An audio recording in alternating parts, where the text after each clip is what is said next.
This episode of the show is brought to you from the Salesman.org HubSpot studio. Coming up on today's episode of the Salesman Podcast. Homework is so important. Building that relationship before you even try to get to the C-suite. Everyone's hunting for the small game, the small fish, because it looks good on numbers. You got to go hunt for the bigger, and we call it small game, right? Birds and fish, and then go hunt for buffalo. You got to go hunt for those buffalo at the C-suite level. Everyone's got their own style. So let's not mitigate somebody's style. Me, I like to use people and humor. Hello Sales Nation, my name is Will Barrett. I'm the host of the Salesman Podcast, the world's most downloaded B2B sales show. On today's episode, we have Skip Miller. He is the president over at M3 Learning, which you can find over at m3learning.com. And on today's episode, Skip is going deep. He's giving us a deep dive into how to contact, communicate, and get deals done with the C-suite, any executives in your space, how to essentially hunt whales rather than faff around selling small deals to middle management. Everything that we talk about is available in the show notes over at salesman.org. And so with that said, let's jump right into it. Skip, welcome to the Salesman Podcast. Hey, it's a great opportunity, Will. Thanks for having me. You're more than welcome. I'm glad to have you on. Okay, so we're going to talk about selling to the C-level executive in this episode. We're going to talk about doing that from an outbound perspective. And I've got a couple of questions just to frame up the rest of the conversation here, Skip, before we get into hopefully some tactics and tips for the audience. But just to frame up maybe the effort that we have to put in, or for strategic, the effort that we don't have to put in. How much more effort do we have to put in? How much more work do we have to do when we're targeting and outbounding a C-suite executive versus the usual middle management? Yeah, homework is so important. Building that relationship before you even try to get to the C-suite. So it's really important. I break it up into 3 categories. The first category is if you're just going to talk to 10. I want to get to 10 executives. 3 or 4 minutes per is fine. Go on their website, go on their LinkedIn, look at their industry real quick. 3 or 4 minutes to just catch, what school they went to, or what their latest, LinkedIn post is, or whatever it may be. Just show a little bit. The second would be that 15 to 30 minute segment. This is an important customer for me. All right. I want to do some really research. I'm going to actually look at their website, really do some history on their LinkedIn. See if they know people that I know, and let's go look at that. I mean, you're going to do 15, 30 minutes of homework. Then there's always those 1 or 2 whales that, whoa, this is an opportunity. I'm calling friends up. I'm going, do you know John? I'd like to know what you think of John. Can I use you as a name? Can you introduce me? And those type of things. Those are pretty rare. 80% typically are in that first category.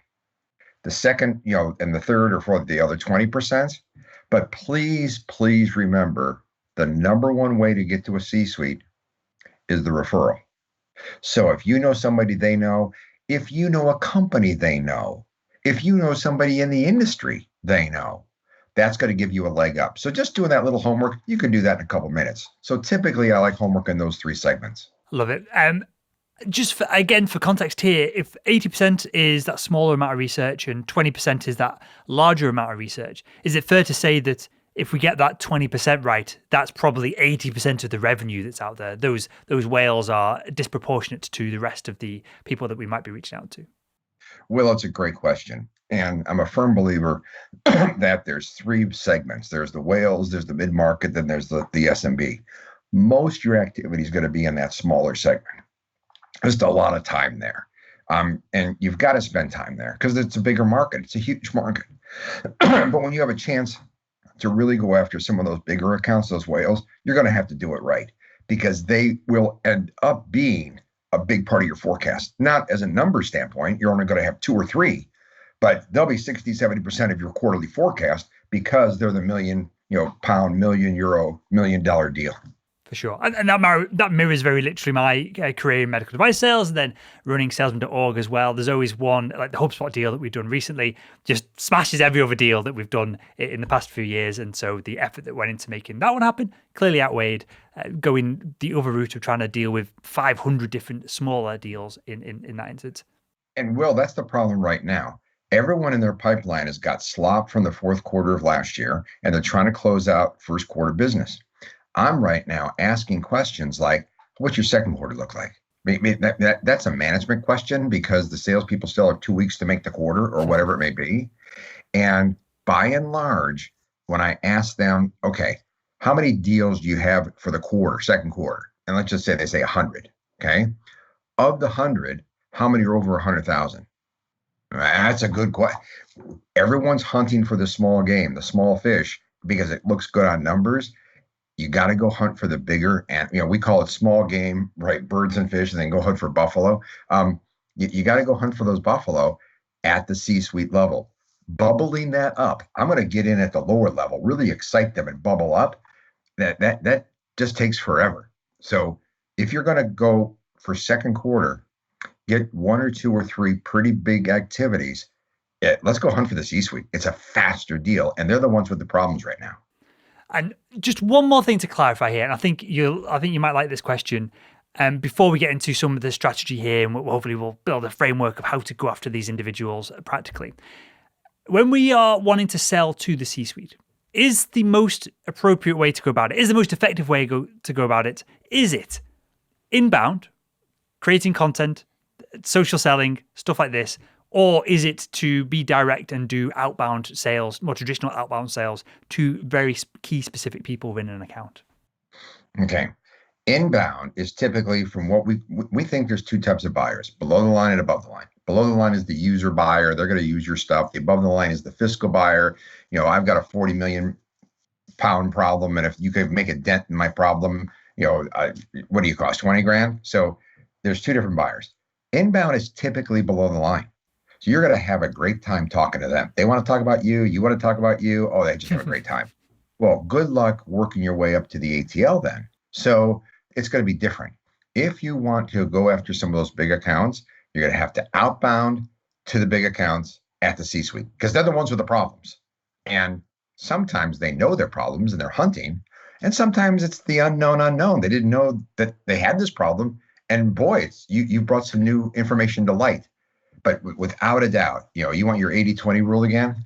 80% of good salespeople outbound to the C-suite effectively, rather than just talk about what they've talked about to the below the line buyer. We've got the latest thing. Stop.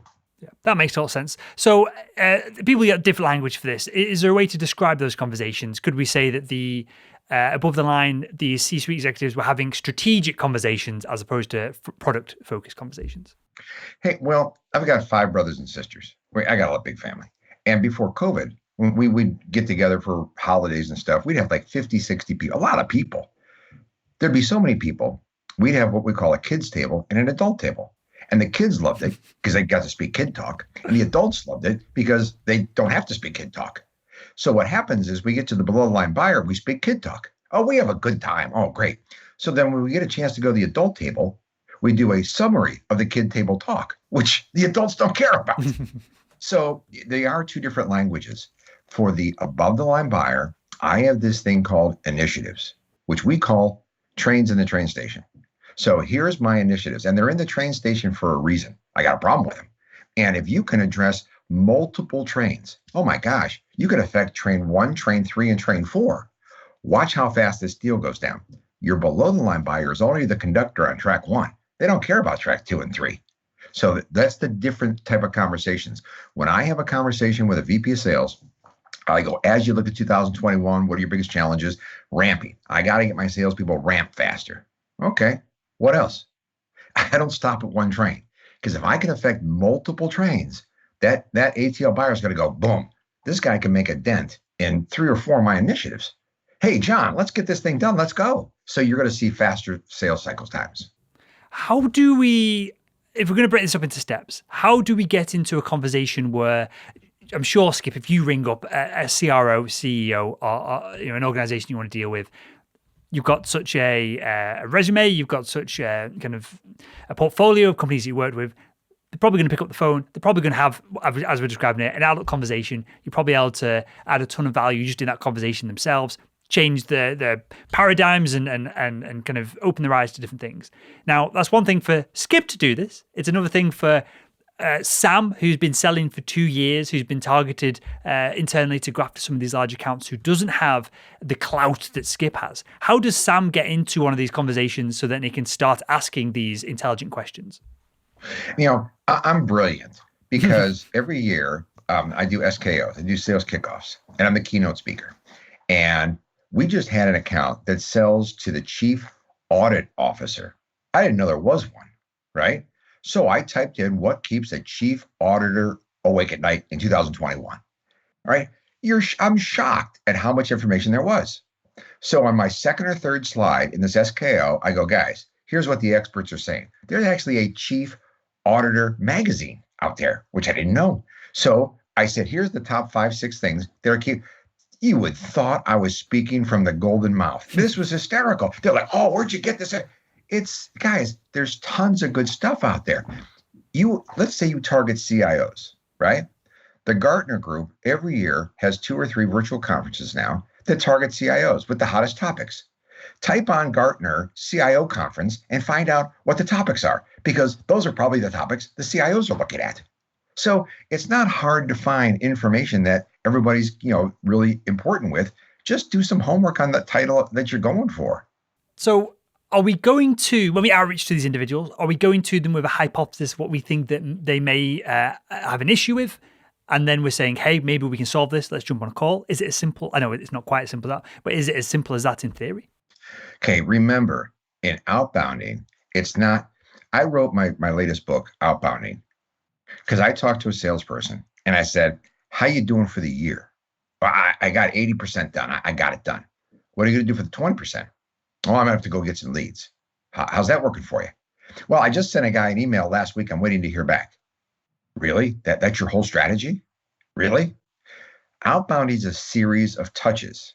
We kind of recommend 7 to 10 touches in a 2-week window. So your first email doesn't have to be the whole kitchen sink. Hi, I've noticed you on LinkedIn. Here's some questions we're hearing from people like yourself. If these are interests, let's chat. 2 days later, hey, I also talked to so-and-so who's in your industry, and they also had these questions. Maybe we should chat.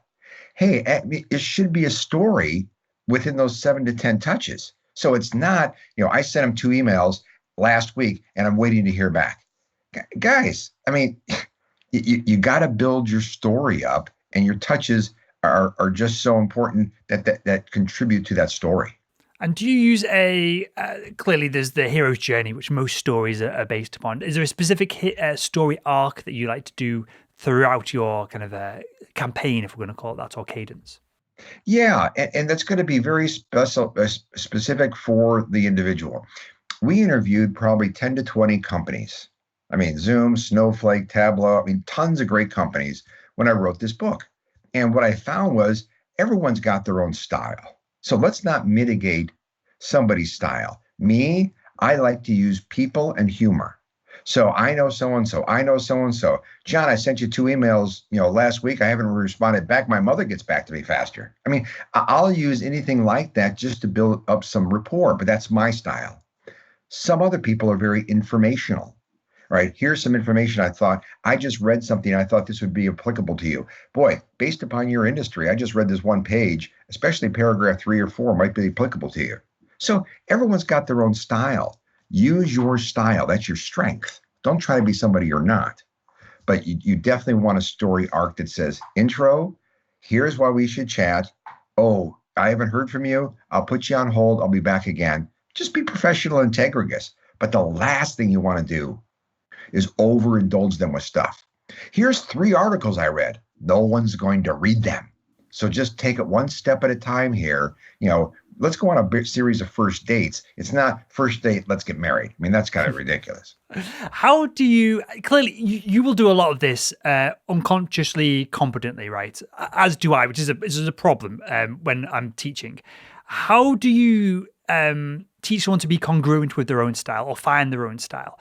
Because I find a lot of salespeople, and I get a lot of cold email, right? And I'm sure you get just as much as me on LinkedIn as and most of them are terrible. And it's terrible, right?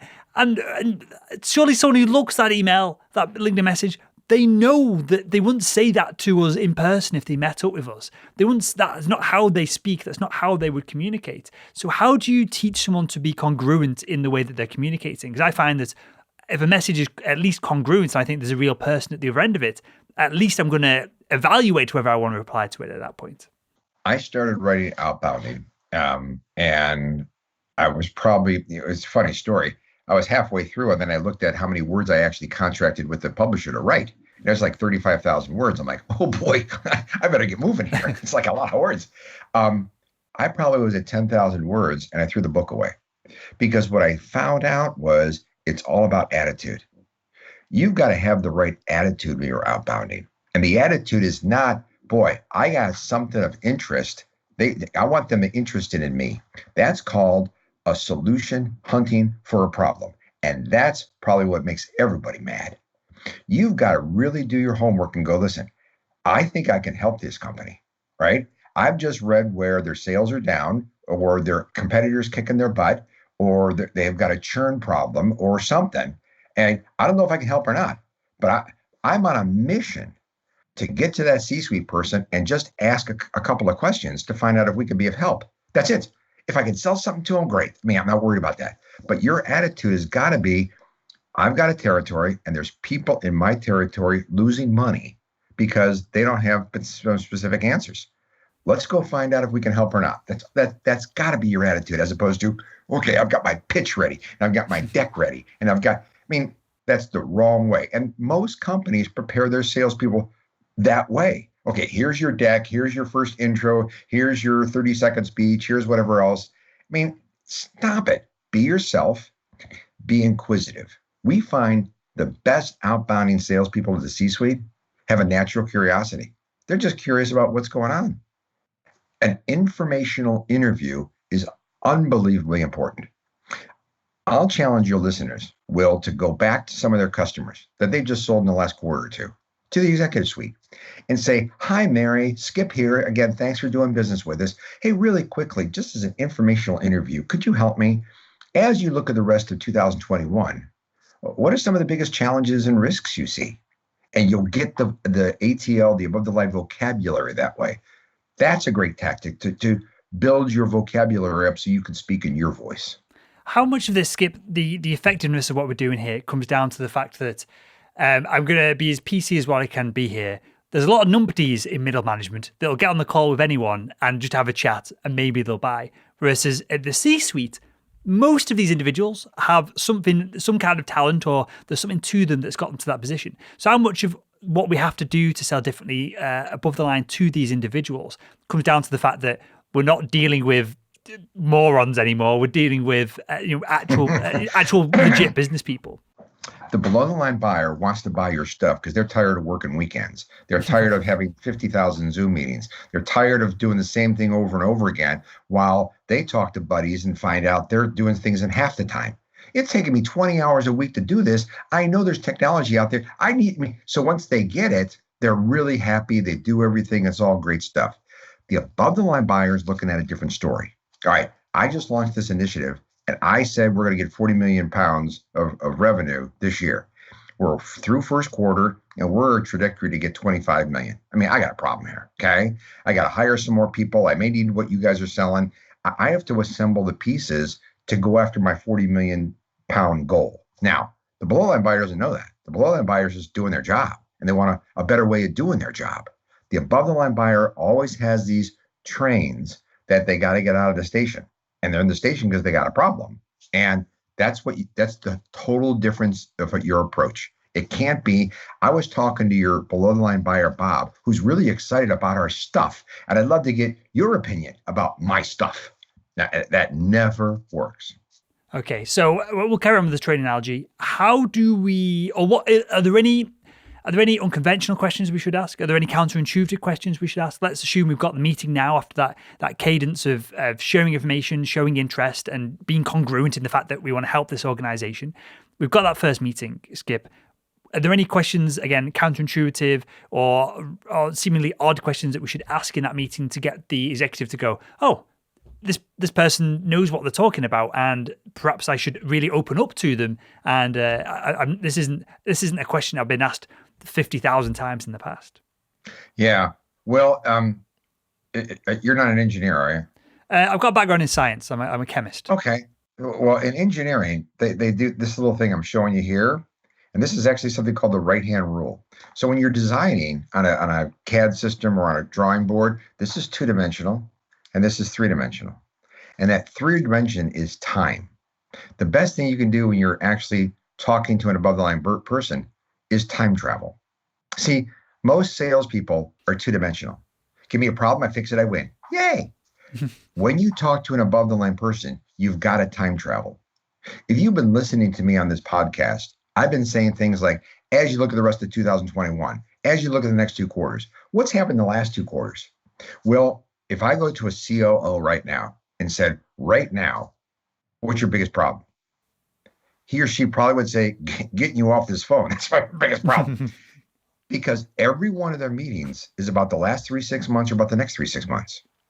So when you frame up your question to an ATL, hi, Mary, as you look at the rest of 2021, what are your biggest challenges?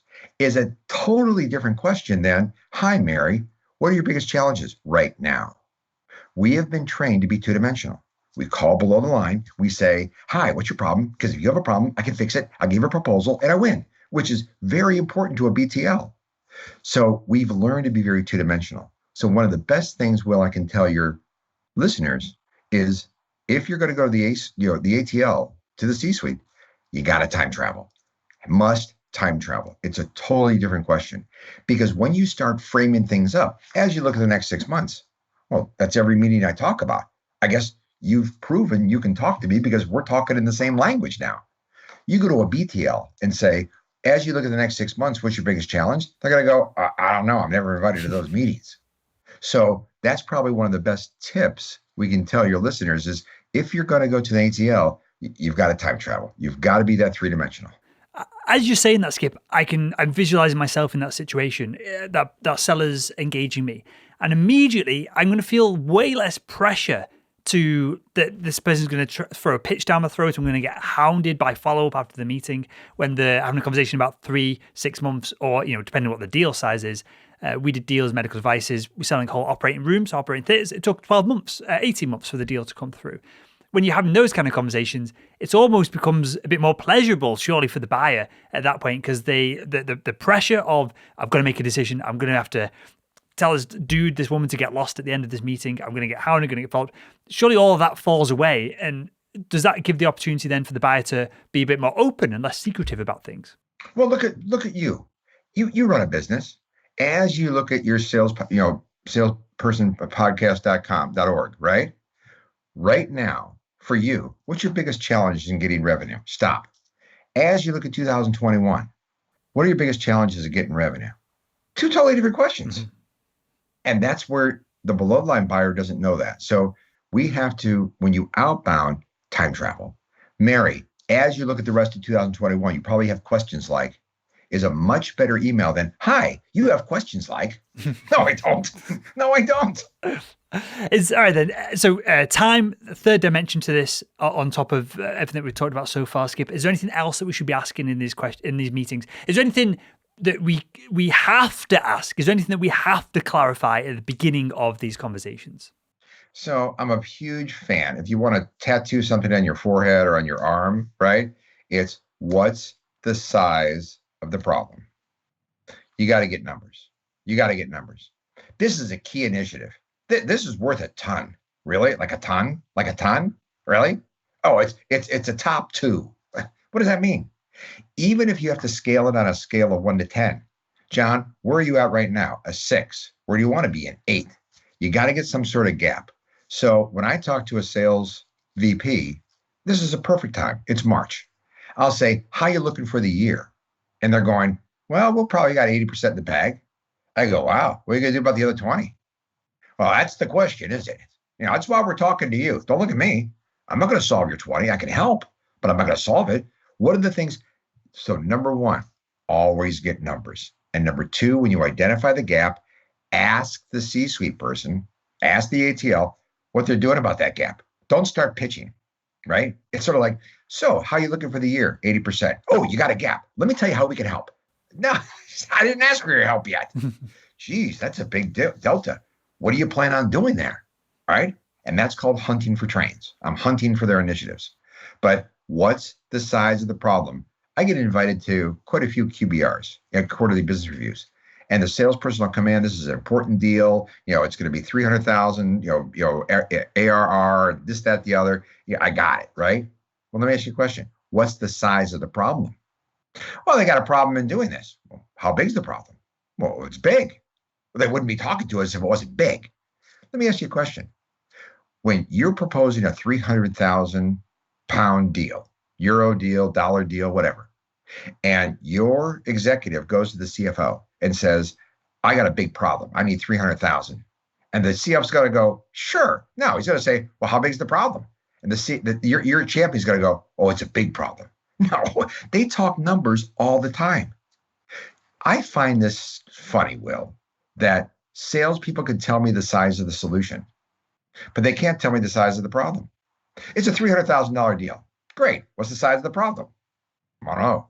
This is what they've asked for, and I've quoted them. I'm glad you quoted them, but what's the size of the problem? You know the solution. So you've pitched them a solution without knowing the size of the problem. Is that correct?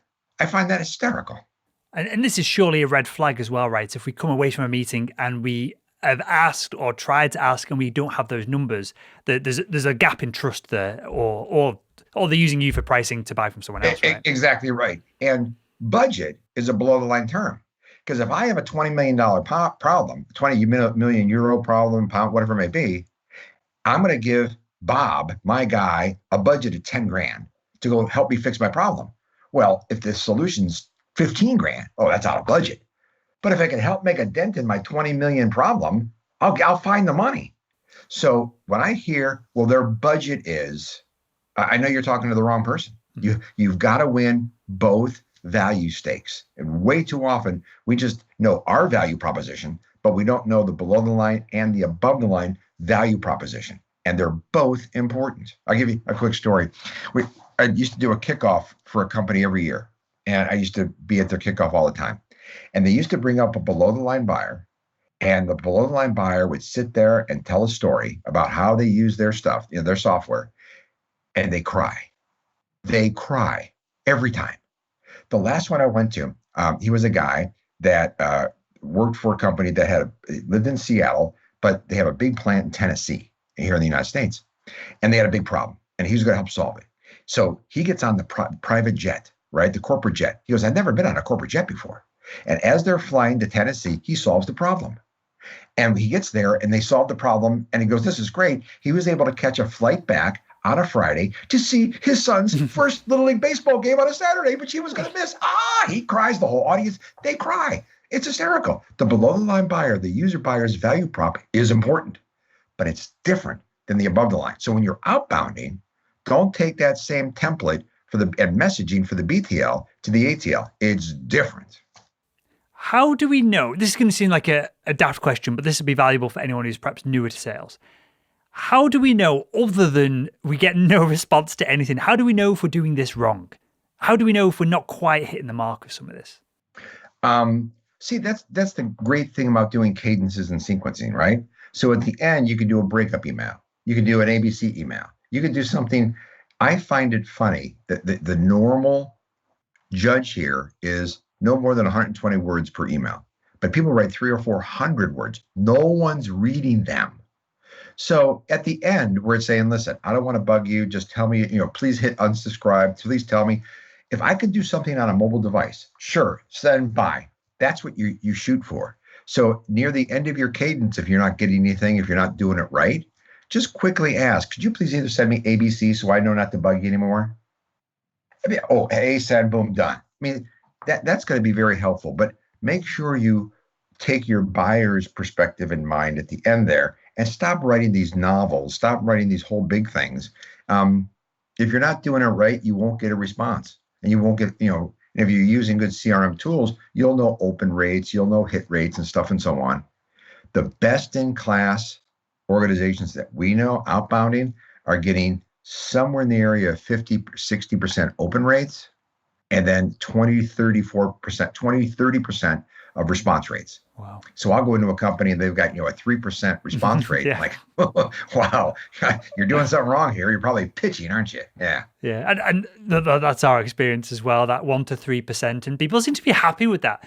I think the issue, perhaps culturally in sales and our industry, Skip, is that people are happy with that 1 to 3%, and they go, we just need to send more emails, as opposed to, getting to 20% would be an incredible achievement for most organizations. It could be transformative for organizations. Numbers are easy, quality's hard, right? Will, answer me this. I'm a sales VP. I just put together my forecast for second quarter, and there's 100 deals. I've got 2x, 3x funnel coverage. So if I just get 50 of those 100, I'll make my number. Well, wait a minute. You're wasting 50% of your organization's effort. I mean, I'm missing the point. Why wouldn't you disqualify those deals early and try to get 80, 90% forecast accuracy? Nope. We live in a world where, hey, I have to have 3x coverage. That means 2 of every 3 deals you're working on aren't going to come in. Isn't that a lot of wasted effort? Oh, yeah, but as long as I make the numbers, we're so busy numbers, we're not focused on quality because we don't know what that means. So people better do some more homework on that. And it's short-term thinking, right? In that you might burn those individuals that you might need to then prospect the next year with spam if you're going down that route and low quality messaging. That they might not want to deal with your organization from having a bad experience as you're trying to spam more people up front as opposed to focusing on that quality. I think that's really important. I appreciate that, Skip. I've got one final thing. I've got one final question to ask everyone that comes on the show. I've got one final question to ask you before that. I feel this. I don't know this for a fact, but I feel like dealing with the executive, dealing with the C-suite, you mentioned earlier on that we can do customer interviews and we can gather insights from them. We can understand their language and we can communicate more effectively using that language with potential C-suite buyers in the future. But is there anything that we can do other than listening to podcasts like this and working with yourself and doing training? Is there anything else we can do to improve our business acumen or our ability to speak to a CFO, for example? Is there anything specific that we should be doing as salespeople who are going after these larger deals so that when we walk into the room, perhaps we feel less uncomfortable and we feel like we are more, that we actually belong there? So we're big advocates. It's a great question, Will. We are big advocates of something called customer chair. So if you're targeting CIOs, if you're targeting COOs, right, you got to do some homework on them. What CIO magazine, CRO magazine, right? Really be in the customer's chair. If I was a CSO right now, looking at my business, what would be my issues and risks? Call up some CSOs that you know and say, I'm not trying to sell you anything. I love your help. C-suite loves helping people. So I love your help. You got to develop that vocabulary. You are not going to get that from your company. It's rare. We've seen it, but it's rare. The best thing you can do is contact your current customers, contact people on LinkedIn, do an informational interview, get on, SurveyMonkey and do some surveys. I mean, whatever it is, part of you have got to be a student of the game. You've got to know your customers. I was a former VP of sales, so I probably can sell to them pretty well because I was one. So your salespeople have got to be as well. Be in that customer chair. Don't sit there and think I got to pitch. If I was a CSO, why would I take my call and stop with the features and benefits and what are their trains? So that's the best advice I can tell somebody is do as many informational interviews as you can. Go hang out. You want to learn French, go to a French immersion class. Go to France and learn. Same thing. You want to learn to speak like an ATL? Go start hanging out with your ATLs. You just gave me, Skip. This is insane, right? I've never thought about this before, and you just put it right there in front of me. So we have sponsorships on the podcast. We have individuals who buy our training program, and then we have a handful of larger organizations who buy like 100 seats, 200 seats for the training program. And clearly, they are big deals. They're our whales. When one of those comes in, we're all high-fiving and kind of doing whatever we can to celebrate them. Well, we do a show called the Sales Leadership Show. There's no reason at the end of that show I couldn't do a tiny 15-second ad that says, hey, I would love to know what your issues are right now, sales leaders. Please fill out this, go to salesman.org/form or whatever, and just get them to give us insights. And that would be a useful piece of content to share to our audience and other audiences in the future. There's multiple levels of value to it. But then we could just use that data from our own audience who are likely to buy from us in the first place to then make these outbound calls. That's not hard. Wow. That is so practical. So I'm gonna challenge myself to get this implemented within the next kind of few weeks. I'll report back to Skip and see how it goes. Please do. But that is, and I guess to make this practical for the audience, your marketing team probably have access to some of these individuals as well. We want to do it proactively ourselves, but from an organization perspective, depending on the size of your company and the size of the marketing department and that side of things, they might be able to throw some of these insights at us as well, like I'm going to do internally with this. That's awesome. Well, every other month, we're working with a market research firm to go after CSOs, CROs, sales leaders. And we do a 14-question survey monkey. What's your quarter look like? What's new? What's different? Stuff and so on. And then we do a free 30-minute review with people who answered it, right? We typically get 100 plus response. That helps me really understand. I was a CSO, but that was years ago. Things are different. So that helps me really understand what their current problems are. And we get nothing for it. They get the data. I'm helping them out. I'm not looking for, free sales. There's no pitch. I'm learning the new CSO, CRO vocabulary every time we run one of these surveys. Your salespeople can do the same thing. Love it. Well, with that, Skip, I've got one final question, mate, to ask everyone that comes on the show. And that is, if you could go back in time and speak to your younger self, what would be one piece of advice you'd give him to help him become better at selling? What's the size of the problem? Without a doubt. I was so busy pitching. I could remember I was selling $1 million deal to a company, and we had a meeting with the VP, the senior VP of this big company. And I had 100 slides. I had 100 slides in my deck. And I had screenshots. Oh, I had so much good stuff. And I'm sitting, this guy's office was bigger than my house. It was huge.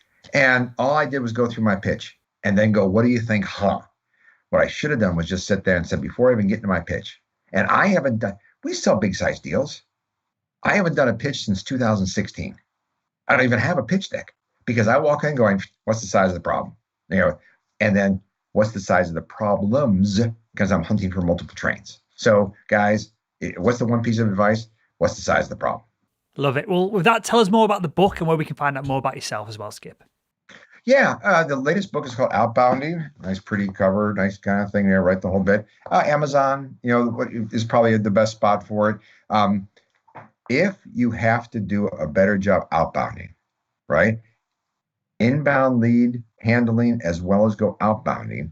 There's tons of tools, tons of tactics. There's templates in there. I'm a very tactical person. So there's strategy about the cadences and the sequencing, but there's really some cool tactics in there as well. And on my website, m3learning.com, there's different ways that you can get some information like this.